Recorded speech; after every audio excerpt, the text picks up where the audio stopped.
Learn fast എഡ്യൂക്കേറ്റിലേക്ക് സ്വാഗതം. Statistical assistant grade 2 2025 എക്സാമിന് വേണ്ടിയിട്ട് നമ്മൾ എല്ലാവരും തന്നെ പഠിക്കുവാനായിട്ട് പോവുകയാണ് അല്ലെ. അതിലെല്ലാവർക്കും ഉള്ളൊരു സംശയമാണ് ഏത് ജില്ലയിലേക്കാണ് നമ്മൾ അപേക്ഷിക്കേണ്ടത്, അല്ലെങ്കിൽ അപേക്ഷിച്ച് കഴിഞ്ഞവർക്ക് അറിയേണ്ട ചില കാര്യങ്ങളുണ്ട്. ആ ജില്ലയിൽ നിയമനം കിട്ടുവാനായിട്ടുള്ള സാധ്യതകൾ എത്രത്തോളമാണ്. ഈ ഒരൊറ്റ വീഡിയോയിൽ തന്നെ നമ്മൾ കോട്ടയം ജില്ലയിലെ സ്റ്റാറ്റിസ്റ്റിക്കൽ അസിസ്റ്റന്റ് ഗ്രേഡ് 2 നിയമന സാധ്യതകൾ എത്രത്തോളമാണ് എന്ന് അനലൈസ് ചെയ്യുവാനായിട്ട് പോകുന്നത്. ശ്രദ്ധിക്കുക, കോട്ടയം ജില്ലയിൽ അപ്ലൈ ചെയ്തവർക്ക് വേണ്ടി മാത്രമുള്ള വീഡിയോ അല്ല ഇത്. അപ്ലൈ ചെയ്യാൻ പോകുന്നവർക്കും അപ്ലൈ ചെയ്യണോ വേണ്ടേ എന്ന സംശയത്തിൽ നിൽക്കുന്നവർക്കും വേണ്ടിയുള്ള ഒരു വീഡിയോ ആണ്. ഇതുപോലെ തന്നെ കേരളത്തിലെ എല്ലാ ജില്ലകളുടെയും വീഡിയോ നമ്മുടെ യൂട്യൂബ് ചാനലിൽ അപ്ലോഡ് ചെയ്തിട്ടുണ്ട്. അതുപോലെ എല്ലാ ജില്ലകളുടെയും ജില്ലാ തലത്തിലുള്ള കമ്പാരിസൺ ആയിട്ടുള്ള വീഡിയോയും യൂട്യൂബ് ചാനലിൽ അപ്ലോഡ് ചെയ്യുന്നതായിരിക്കും കേട്ടോ. അപ്പോൾ ഈ ഒരു വീഡിയോ നിങ്ങളുടെ കോട്ടയത്തുള്ള എല്ലാ സുഹൃത്തുക്കൾക്കും ഷെയർ ചെയ്ത് കൊടുക്കുവാനായിട്ട് മറക്കരുത്. കോട്ടയം ജില്ലയുടെ ഡീറ്റെയിൽസിലേക്ക് നമുക്ക് കടക്കാം.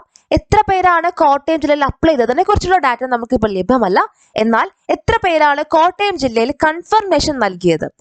3218 പേരാണ് കോട്ടയം ജില്ലയിൽ കൺഫർമേഷൻ നൽകിയത്. ഈ കൺഫർമേഷൻ നൽകുക എന്ന് പറഞ്ഞാൽ ആദ്യമായിട്ട് PSC എക്സാം എഴുതുന്നവർക്ക് കൺഫ്യൂഷനുള്ള ഒരു കാര്യമാണ് അല്ലെ. എക്സാമിന് 1-2 മാസം മുൻപായിട്ട് തന്നെ എക്സാം ഡേറ്റും സിലബസും പറഞ്ഞുകൊണ്ട് കൺഫർമേഷൻ നൽകൂ, ഈ ഒരു എക്സാമിന് വേണ്ടിയിട്ട് കൺഫർമേഷൻ നൽകൂ എന്ന് പറഞ്ഞ PSCയുടെ ഒരു മെസ്സേജ് ഉണ്ടാകും. അപ്പൊ നമ്മൾ PSC പ്രൊഫൈലിൽ പോയിട്ട് കൺഫർമേഷൻ നൽകേണ്ടതുണ്ട്. അതായത് നമ്മൾ ഒരു എക്സാം എഴുതുവാനായിട്ട് വന്നിരിക്കുമെന്ന ഒരു കൺഫർമേഷൻ നൽകേണ്ടതുണ്ട്. ഈ കൺഫർമേഷൻ നൽകിയാൽ മാത്രമേ നമുക്ക് എക്സാം എഴുതുവാനായിട്ട് സാധിക്കുകയുള്ളൂ. അപ്പൊ പ്രത്യേകം ശ്രദ്ധിക്കുക കേട്ടോ.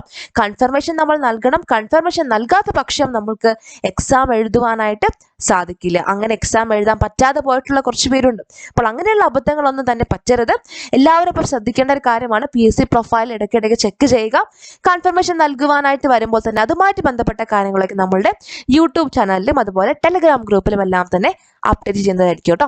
അപ്പോൾ ഈ ഒരു കൺഫർമേഷൻ നൽകിയത് 3218 പേരായിരുന്നു. ഇനി കൺഫർമേഷൻ കൊടുത്തു കഴിഞ്ഞാൽ നിങ്ങൾക്ക് ചിലപ്പോൾ എക്സാം എഴുതാൻ പറ്റാതെ വരുന്ന ചില സിറ്റുവേഷൻസ് ഉണ്ടായേക്കാം, അവസ്ഥകൾ ഉണ്ടായേക്കാം. അപ്പോൾ അങ്ങനെ 3218 പേരിൽ നിന്ന് വെറും 2162 പേര് മാത്രമാണ് കൊല്ലം ജില്ലയിൽ സ്റ്റാറ്റിസ്റ്റിക്കൽ അസിസ്റ്റന്റ് ഗ്രേഡ് 2 പരീക്ഷ എഴുതിയത്. അപ്പോൾ വെറും 2162 പേര് മാത്രം എഴുതുന്ന ഒരു PSC പരീക്ഷ. നിങ്ങൾ ഇതിനു മുമ്പ് ഇങ്ങനെയുള്ള പരീക്ഷകൾ കണ്ടിട്ടുണ്ടോ? നമ്മുടെ ജനറൽ PSC നിങ്ങൾക്കറിയാം അല്ലെ, എത്ര ലക്ഷക്കണക്കിന് ആളുകളാണ് ആ ഒരു പരീക്ഷയ്ക്ക് വേണ്ടിയിട്ട് അപ്ലൈ ചെയ്തതും പഠിക്കുന്നതും എല്ലാം തന്നെ. അപ്പൊ ഈ ഒരു എക്സാമിന് കോട്ടയം ജില്ലയിൽ വെറും 2162 പേര് മാത്രമാണ് പരീക്ഷ എഴുതിയത്. ഇതിൽ എത്ര പേരായിരിക്കും വളരെ സീരിയസ് ആയിട്ട് ഒരു പരീക്ഷ വേണ്ടി പഠിച്ചിട്ടുണ്ടാവുക? നിങ്ങളൊന്ന് ആലോചിച്ച് നോക്കിയാൽ അപ്പൊ എത്രത്തോളം കോമ്പറ്റീഷൻ കുറവാണല്ലേ. അപ്പോൾ ഈ ഒരു 2162 പേരില് ആ ഒരു ലിസ്റ്റിൽ ഉൾപ്പെട്ടിട്ടുണ്ട്. മെയിൻ ലിസ്റ്റിൽ ഉണ്ടായിരുന്നത് 43 പേരാണ്. അപ്പൊ മെയിൻ ലിസ്റ്റിൽ 43 പേരാണ് ഉൾപ്പെട്ടിട്ടുണ്ടായിരുന്നത്. അതിലെ കട്ട് ഓഫ് മാർക്ക്, ഏറ്റവും ലോവസ്റ്റ് മാർക്ക് എന്ന് പറയുന്നത്, മെയിൻ ലിസ്റ്റിലെ ലോവസ്റ്റ് മാർക്ക്, അതായത് കട്ട് ഓഫ് മാർക്ക് എന്ന് പറയുന്നത് 29 മാർക്കാണ്. അപ്പൊ കോട്ടയം ജില്ലയിലെ കട്ട് ഓഫ് മാർക്ക് 29 മാർക്കായിരുന്നു. ഹയസ്റ്റ് മാർക്ക് എന്ന് പറയുന്നത് 50.33 മാർക്കായിരുന്നു. അപ്പോൾ ഈ ഒരു 2162 പേരിൽ നിന്ന് ഇതുവരെ കോട്ടയം ജില്ലയിലെ അഡ്വൈസുകളുടെ എണ്ണം, ഇതുവരെ പോയിട്ടുള്ള അഡ്വൈസുകളുടെ എണ്ണം എന്ന് പറയുന്നത് 29. ഇതുവരെ കോട്ടയം ജില്ലയിൽ നിന്ന് 29 അഡ്വൈസുകളാണ് പോയിട്ടുള്ളത്. ഇനി നമുക്ക് മെയിൻ ലിസ്റ്റിലെ കൂടുതൽ വിവരങ്ങളിലേക്ക് കടക്കാം. ജനറൽ കാറ്റഗറി വിഭാഗമുള്ള എത്ര പേരാണ് മെയിൻ ലിസ്റ്റിൽ ഉൾപ്പെട്ടിട്ടുണ്ടായിരുന്നത്? 26 പേരാണ് ജനറൽ കാറ്റഗറി വിഭാഗത്തിലെ ആ ഒരു മെയിൻ ലിസ്റ്റിൽ ഉണ്ടായിരുന്നത്. അതിൽ തന്നെ ഹയസ്റ്റ് മാർക്ക് എന്ന് പറയുന്നത് 50.33, ലോവസ്റ്റ് മാർക്ക് എന്ന് പറയുന്നത് 29 മാർക്കുമായിരുന്നു. അതുപോലെ ഇഴവ തീയബില്ലവ ആ ഒരു റിസർവേഷൻ കാറ്റഗറി ഉള്ളവർ എത്ര പേരാണ് മെയിൻ ലിസ്റ്റിൽ ഉൾപ്പെട്ടിട്ടുണ്ടായിരുന്നത്? 11 പേരാണ് മെയിൻ ലിസ്റ്റിൽ ആ ഒരു റിസർവേഷൻ കാറ്റഗറിയിൽ നിന്നും ഉൾപ്പെട്ടിട്ടുണ്ടായിരുന്നത്. അതിൽ തന്നെ ഹയസ്റ്റ് മാർക്ക് 44.67 മാർക്കും ലോവസ്റ്റ് മാർക്ക് 29 മാർക്കുമായിരുന്നു. അപ്പൊ SC/ST കാറ്റഗറിയിൽ ആരും തന്നെ മെയിൻ ലിസ്റ്റിൽ ഉൾപ്പെട്ടിട്ടുണ്ടായിരുന്നില്ല. അതുപോലെ മുസ്ലിം കാറ്റഗറിയിൽ നിന്നും 3 പേരാണ് മെയിൻ ലിസ്റ്റിൽ ഉണ്ടായിരുന്നത്. അതായത് മുസ്ലിം റിസർവേഷനുള്ള 3 പേര് ആ ഒരു മെയിൻ ലിസ്റ്റ് കാറ്റഗറിയിൽ ഉണ്ടായിരുന്നു. അതിൽ ഹയസ്റ്റ് മാർക്ക് 35.6 മാർക്കും ലോവസ്റ്റ് മാർക്ക് 29.67 മാർക്ക് എന്നിങ്ങനെ ബാക്കിയുള്ള എല്ലാ റിസർവേഷന്റെയും ഡീറ്റെയിൽസ് ഇവിടെ കൊടുത്തിട്ടുണ്ട് കേട്ടോ. പിന്നെ OBC വിശ്വകർമ്മയിൽ നിന്നുമാണ് മെയിൻ ലിസ്റ്റിൽ ആളുകൾ ഉണ്ടായിരുന്നത്. ബാക്കിയുള്ള റിസർവേഷൻ കാറ്റഗറിയിൽ ആരും തന്നെ ആ ഒരു മെയിൻ ലിസ്റ്റിൽ, കോട്ടയം ജില്ലയുടെ മെയിൻ ലിസ്റ്റിൽ ഉൾപ്പെട്ടിട്ടുണ്ടായിരുന്നില്ല. അതുപോലെ സപ്ലിമെന്ററി ലിസ്റ്റിലേക്ക് വന്നു കഴിഞ്ഞാൽ ഓരോ റിസർവേഷൻ കാറ്റഗറി വിഭാഗത്തിലെയും സപ്ലിമെന്ററി ലിസ്റ്റിൽ എത്ര പേരുണ്ടായിരുന്നു, അതിൽ തന്നെ ഹയസ്റ്റ് മാർക്ക് എത്രയാണ്, ലോവസ്റ്റ് മാർക്ക് എത്രയാണ്, ആ ഒരു ടേബിളിലാണ് ഇവിടെ കൊടുത്തിരിക്കുന്നത് കേട്ടോ. അപ്പൊ 70 ബില്ലവ് ആ ഒരു റിസർവേഷൻ കാറ്റഗറിയുടെ സപ്ലിമെന്ററി ലിസ്റ്റിൽ 9 പേരായിരുന്നു ഉണ്ടായിരുന്നത്. അതിൽ ഹയസ്റ്റ് മാർക്ക് എന്ന് പറയുന്നത് 28.33 മാർക്ക്. സ്വാഭാവികമായിട്ട് നമ്മളുടെ കട്ട് ഓഫ് എന്ന് പറയുന്നത് 29 മാർക്കായിരുന്നു അല്ലെ. കട്ട് ഓഫിനേക്കാളും താഴെയായിരിക്കും സപ്ലിമെന്ററി ലിസ്റ്റിലുള്ളവരുടെ മാർക്ക്. അപ്പൊ ഇതിൽ ഹയസ്റ്റ് മാർക്ക് 28.33, ലോവസ്റ്റ് മാർക്ക് 24 മാർക്കുമായിരുന്നു. SC കാറ്റഗറിയുടെ സപ്ലിമെന്ററി ലിസ്റ്റിൽ 6 പേരായിരുന്നു ആ ഒരു ലിസ്റ്റിൽ ഉണ്ടായിരുന്നത്. അതിൽ ഹയസ്റ്റ് മാർക്ക് 22.67 മാർക്കും ലോവസ്റ്റ് മാർക്ക് 16 മാർക്കും. അങ്ങനെ ബാക്കിയുള്ള എല്ലാ റിസർവേഷൻ കാറ്റഗറിയുടെയും സപ്ലിമെന്ററി ലിസ്റ്റിൽ എത്ര പേരുണ്ടായിരുന്നു, അതിൽ ഹയസ്റ്റ് മാർക്ക് എത്രയാണ്, ആ ഒരു സപ്ലിമെന്ററി ലിസ്റ്റിൽ ലോവസ്റ്റ് മാർക്ക് എത്രയാണ് എന്നിങ്ങനെയുള്ള കാര്യങ്ങളാണ് ഈ ഒരു ടേബിളിൽ കൊടുത്തിരിക്കുന്നത് കേട്ടോ. അപ്പോൾ നിങ്ങളുടെ റിസർവേഷൻ ഏതാണോ ആ റിസർവേഷനുമായിട്ട് ബന്ധപ്പെട്ട എല്ലാ ഡാറ്റാസും നിങ്ങൾക്കൊന്ന് നോട്ട് ചെയ്ത് വെക്കാം. അതുപോലെ ഡിഫറെന്റ്ലി ഏബിൾഡ് കാറ്റഗറിയുടെ സപ്ലിമെന്ററി ലിസ്റ്റിൽ ഓരോ കാറ്റഗറിയിലും എത്ര പേരുണ്ടായിരുന്നു, അവരുടെ ഹയസ്റ്റ് മാർക്ക് ലോവസ്റ്റ് മാർക്കൊക്കെ ഈ ഒരു ടേബിളിൽ കൊടുത്തിട്ടുണ്ട്. നിങ്ങൾക്ക് ഇത് പരിശോധിക്കാം കേട്ടോ. അപ്പോൾ കോട്ടയം ജില്ലയിലെ മെയിൻ ലിസ്റ്റിലും സപ്ലിമെന്ററി ലിസ്റ്റിലും ഓരോ റിസർവേഷൻ കാറ്റഗറിയിൽ നിന്നും ഉൾപ്പെട്ട കാൻഡിഡേറ്റ്സിന്റെ എണ്ണം, അതുപോലെ അവരുടെ ഹയസ്റ്റ് മാർക്ക്, ലോവസ്റ്റ് മാർക്ക് എന്നീ വിവരങ്ങളെ കുറിച്ച് നിങ്ങൾക്ക് ഒരു ഐഡിയ കിട്ടിയെന്ന് വിശ്വസിക്കുന്നു. ഇനി നമ്മൾ നോക്കാനായിട്ട് പോകുന്നത് അഡ്വൈസ് ഡീറ്റെയിൽസ് ആണ്. അതായത് ഓരോ റിസർവേഷൻ കാറ്റഗറിയിൽ നിന്നും ഏറ്റവും അവസാനം അഡ്വൈസ് പോയ ആളുടെ റാങ്ക് എത്രയാണ്, അല്ലെങ്കിൽ ഏറ്റവും അവസാനം അഡ്വൈസ് പോയ ആളുടെ മാർക്ക് എത്രയാണ് എന്നീ കാര്യങ്ങളൊക്കെയാണ് കേട്ടോ.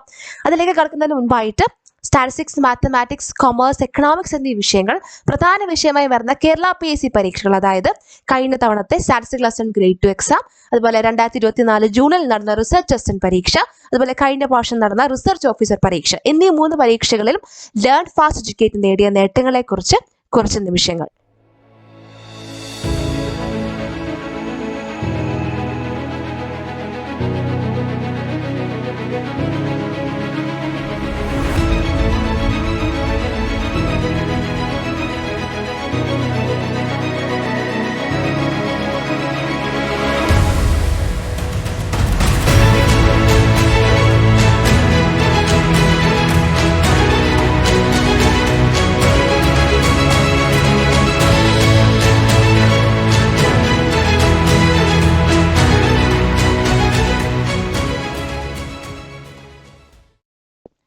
ഇനി നമുക്ക് അഡ്വൈസ് ഡീറ്റെയിൽസിലേക്ക് കടക്കാം. ഓപ്പൺ കോമ്പറ്റീഷൻ വിഭാഗത്തിൽ, അതായത് മാർക്കിന്റെ അടിസ്ഥാനത്തിൽ മാത്രം, റിസർവേഷൻ കാറ്റഗറി ഉണ്ടെങ്കിൽ അതൊന്നും കൺസിഡർ ചെയ്യാതെ തന്നെ മാർക്കിന്റെ അടിസ്ഥാനത്തിൽ അവസാനമായിട്ട് അഡ്വൈസ് പോയിട്ടുള്ളത് 18ാമത്തെ റാങ്കുള്ള ആൾക്കാണ്. അതായത് 18ാമത്തെ റാങ്കുകാരനാണ് ഓപ്പൺ കോമ്പറ്റീഷൻ വിഭാഗത്തിൽ അവസാനമായിട്ട് കോട്ടയം ജില്ലയിൽ നിന്ന് അഡ്വൈസ് പോയിട്ടുള്ളത്. അഡ്വൈസ് പോയ ആളുടെ മാർക്ക് എന്ന് പറയുന്നത് 33 മാർക്കായിരുന്നു. അതുപോലെ ഒരു മെയിൻ ലിസ്റ്റിലെ 19ാം റാങ്കുള്ള ആൾക്കാണ് 70 ബില്ലവ് ആ ഒരു റിസർവേഷൻ കാറ്റഗറിയിൽ നിന്നും അവസാനമായിട്ട് അഡ്വൈസ് പോയിട്ടുള്ളത്. ആ അഡ്വൈസ് പോയ ആളുടെ മാർക്ക് എന്ന് പറയുന്നത് 32.67 മാർക്കാണ്. അതുപോലെ SC കാറ്റഗറിയിലെ സപ്ലിമെന്ററി ലിസ്റ്റിലെ 3ാമത്തെ റാങ്കുള്ള ആൾക്കാണ് അവസാനമായിട്ടും SC വിഭാഗത്തിൽ നിന്നും ആ ഒരു അഡ്വൈസ് പോയിട്ടുള്ളത്. അഡ്വൈസ് പോയ ആളുടെ മാർക്ക് എന്ന് പറയുന്നത് 19.67 മാർക്കാണ്. ST കാറ്റഗറിയിൽ ഇതുവരെ അഡ്വൈസുകൾ പോയിട്ടില്ല. നമ്മുടെ PSCയുടെ റൊട്ടേഷൻ ചാർട്ട് പ്രകാരമാണ് അഡ്വൈസുകൾ പോവുക. അപ്പോൾ അവരുടെ ഊഴം വരുന്നതിനനുസരിച്ചായിരിക്കും ആ അഡ്വൈസ് പോകുന്നത്. അതുപോലെ മുസ്ലിം കാറ്റഗറിയുടെ LCയുടെ OBCയുടെ ഒക്കെയുടെ ആ ഒരു അഡ്വൈസ് ഡീറ്റെയിൽസ് കൊടുത്തിട്ടുണ്ട് കേട്ടോ. നിങ്ങൾക്ക് നിങ്ങളുടെ റിസർവേഷൻ കാറ്റഗറി ഏതാണോ ആ ഒരു കാറ്റഗറിയിൽ അവസാനമായിട്ട് അഡ്വൈസ് പോയ ആളുടെ റാങ്ക് എത്രയാണ്, ആ ഒരു അഡ്വൈസ് പോയ ആളുടെ മാർക്ക് എത്രയാണെന്നൊക്കെ നിങ്ങൾക്കൊന്ന് നോട്ട് ചെയ്ത് വെക്കാം. അതുപോലെ വിശ്വകർമ്മ കാറ്റഗറിയിൽ നിന്ന് അവസാനമായിട്ട് മെയിൻ ലിസ്റ്റിൽ 27ാമത്തെ റാങ്കുള്ള ആൾക്കാണ് വിശ്വകർമ്മ വിഭാഗത്തിൽ നിന്നും അഡ്വൈസ് പോയിട്ടുള്ളത്. അഡ്വൈസ് പോയ ആളുടെ മാർക്ക് എന്ന് പറഞ്ഞത് 30.67 മാർക്കാണ്. ബാക്കിയുള്ള റിസർവേഷൻ താഴെ കൊടുത്തിരിക്കുന്ന ബാക്കിയുള്ള റിസർവേഷൻ കാറ്റഗറീസിൽ ഒന്നും തന്നെ ഇതുവരെ അഡ്വൈസുകൾ പോയിട്ടില്ല. അവരുടെ ഊഴം വരുന്നതിനനുസരിച്ചായിരിക്കും അവർ അഡ്വൈസുകൾ പോവുക. അതുപോലെ ഡിഫറെന്റ്ലി ഏബിൾഡ് കാറ്റഗറിയിൽ നിന്നും ലൊക്കോമോട്ടർ ഡിസബിലിറ്റി സെർബൽ പ്ലാസി വിഭാഗത്തിലെ സപ്ലിമെന്ററി ലിസ്റ്റിലെ ആദ്യത്തെ റാങ്കുള്ള ആൾക്കാണ് അവസാനമായിട്ട് അഡ്വൈസ് പോയിട്ടുള്ളത്. അഡ്വൈസ് പോയ ആളുടെ മാർക്ക് എന്ന് പറയുന്നത് 23 മാർക്കാണ്. അപ്പോൾ നിങ്ങളുടെ റിസർവേഷൻ കാറ്റഗറി ഏതാണോ അതുമായിട്ട് ബന്ധപ്പെട്ട ആ ഒരു ഇൻഫർമേഷൻ എല്ലാം തന്നെ നിങ്ങളൊന്ന് നോട്ട് ചെയ്ത് വെക്കുക കേട്ടോ. എന്നാലും നിങ്ങൾക്കൊരു ഐഡിയ കിട്ടുള്ളൂ. ഇപ്പോൾ 2 ജില്ലകൾക്ക് തമ്മിൽ നിങ്ങൾക്കൊരു കൺഫ്യൂഷൻ ഉണ്ട്, ഏത് ജില്ലയിൽ കൊടുക്കണമെന്നൊരു കൺഫ്യൂഷൻ ഉണ്ടെങ്കിൽ ആ 2 ജില്ലകളുടെയും നിങ്ങളുടെ റിസർവേഷനുമായിട്ട് ബന്ധപ്പെട്ട കാര്യങ്ങളൊക്കെ ഒന്ന് നോട്ട് ചെയ്ത് വെക്കുക. അതൊന്ന് അനലൈസ് ചെയ്തതിന് ശേഷം മാത്രം അപ്ലൈ ചെയ്യുക. ഈ ഒരു വീഡിയോയിൽ നമ്മൾ കോട്ടയം ജില്ലയിലെ ഡീറ്റെയിൽസ് ആണ് കണ്ടത് അല്ലെ. എത്ര പേർ എക്സാമിന് കൺഫർമേഷൻ നൽകി, എത്ര പേർ എക്സാം എഴുതി. വെറും 2162 പേര് മാത്രമാണ് കോട്ടയം ജില്ലയിൽ എക്സാം എഴുതിയത്. നിങ്ങളൊന്ന് ആലോചിച്ച് നോക്കിയേ, ഇതുപോലത്തെ ഒരു മത്സര പരീക്ഷ നിങ്ങൾ ഇതിനു മുമ്പ് കണ്ടിട്ടുണ്ടോ? വെറും 2162 പേര് മാത്രം എഴുതുന്ന ഒരു PSC പരീക്ഷ. അതുകൊണ്ട് തന്നെ ഈ ഒരു പരീക്ഷയ്ക്ക് വേണ്ടി നിങ്ങൾ എല്ലാവരും ആത്മാർത്ഥമായിട്ട് പരിശ്രമിക്കണം കേട്ടോ. നന്നായിട്ട് പഠിക്കുക. നമുക്കൊരു 6 മാസം മുൻപിലുണ്ട്.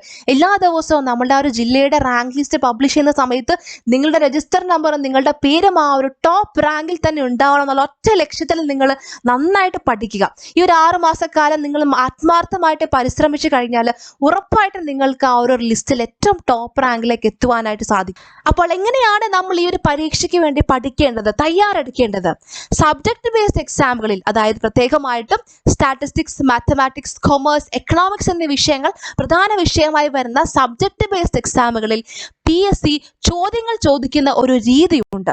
ആ ഒരു രീതി മനസ്സിലാക്കിക്കൊണ്ട് വേണം നമ്മൾ പഠിക്കുവാനായിട്ട്. ആ ഒരു രീതി മനസ്സിലാക്കി അനലൈസ് ചെയ്തുകൊണ്ടാണ് ലേൺ ഫാസ്റ്റ് എഡ്യൂക്കേറ്റിൽ എല്ലാ ക്ലാസ്സുകളും എല്ലാ മോക്ക് ടെസ്റ്റുകളും പ്രിപ്പയർ ചെയ്തിരിക്കുന്നത്. അതിൻ്റെ ഒരു തെളിവാണ് 2024 ജൂണിൽ നടന്ന റിസർച്ച് അസിസ്റ്റന്റ് പരീക്ഷ. ആ ഒരു പരീക്ഷയിൽ ഇതേപോലെ തന്നെ സ്റ്റാറ്റിസ്റ്റിക്സ്, മാത്തമാറ്റിക്സ്, കൊമേഴ്സ്, എക്കണോമിക്സ് ആയിരുന്നു പ്രധാന വിഷയങ്ങളായിട്ട് പഠിക്കുവാനായിട്ടുണ്ടായിരുന്നത്.